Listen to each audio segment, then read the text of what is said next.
તમિલનાડુના મુખ્યમંત્રી C Joseph વિજય થલાપતિ વિજય પ્રધાનમંત્રીને પત્ર લખીને કપાસ પર લગાવવામાં આવેલી 11% આયાત ડ્યુટી હટાવવાની માંગ કરતા ગુજરાતના કપાસ પકવતા ખેડૂતોમાં આક્રોશ. ખેડૂત આગેવાન જયેશ પટેલે પ્રધાનમંત્રીને પત્ર લખીને કપાસ પર 11% આયાત ડ્યુટી ચાલુ રાખવા રજૂઆત કરી.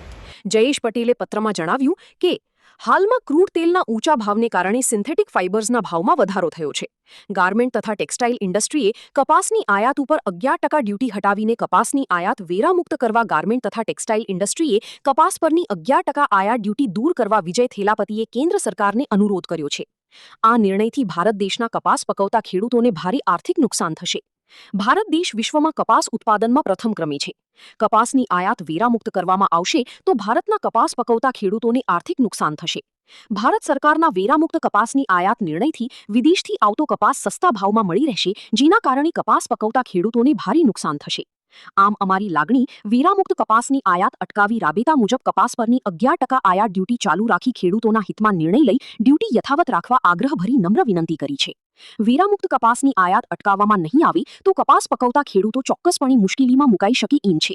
ખેડૂતોને ભારત સરકારના વેરામુક્ત કપાસની આયાતના નિર્ણયથી કપાસ પકવતા ખેડૂતોને ભારે નુકસાનમાંથી વહેલી તકે બહાર કાઢવા સમગ્ર ખેડૂતો વતી જયેશ પટેલે વિનંતી કરી છે. આપણા દેશનો વિકાસ અને લોકોના વિકાસમાં કૃષિ વિકાસ પાયામાં છે. ભારત સરકાર દ્વારા આ વિષયે ખૂબ જ પ્રાધાન્ય આપી ખેડૂતોની આવક બમણી કરવાની નેમ લીધેલ છે.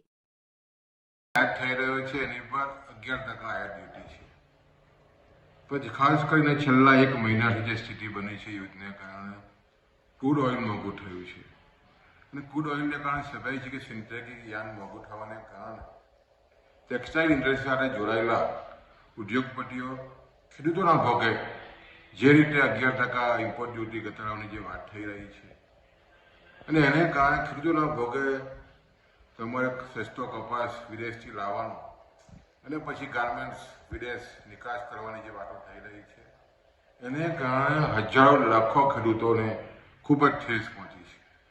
ખાસ કરીને ગુજરાતનો ખેડૂત સમગ્ર ભારતમાં સૌથી વધારે પડતો પ્રદેશ છે અને જે રીતે સ્થિતિ બનતી જાય છે તમે જુઓ તો જે રીતે ખાસ કરીને જીવાતોના ઉપદ્રવ અને ખાસ કરીને જે સતત પોષકક્ષમ ભાવો ન મળવાને કારણે ગુજરાતના ખેડૂતો કપાસની ખેતી તરફથી વિમુખ થઈ રહ્યા છે અને એવા સમયે જે રીતે 11% ડ્યુટી નાબૂદ કરવાની વાત હાલના જ તામિલનાડુના જે સીએમ બન્યા છે એમણે પણ ખેડૂતો વિરોધી જે વાત કરી છે કપાસમાં કે 11% ઇમ્પોર્ટ ડ્યુટી ઘટવી જોઈએ એના માટે માનનીય પ્રધાનમંત્રીને પત્ર લખ્યો છે.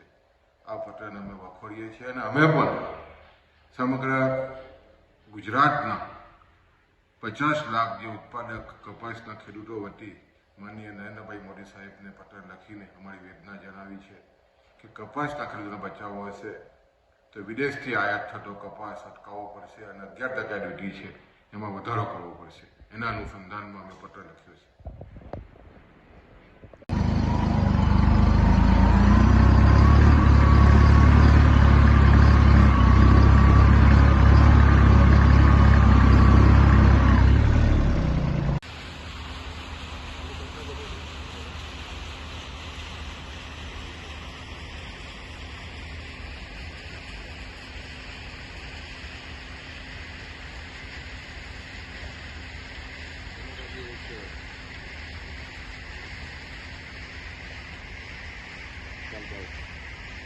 ડિજિટલ ખેડૂત સાથે તમારી ખેતીને આપો નવી દિશા.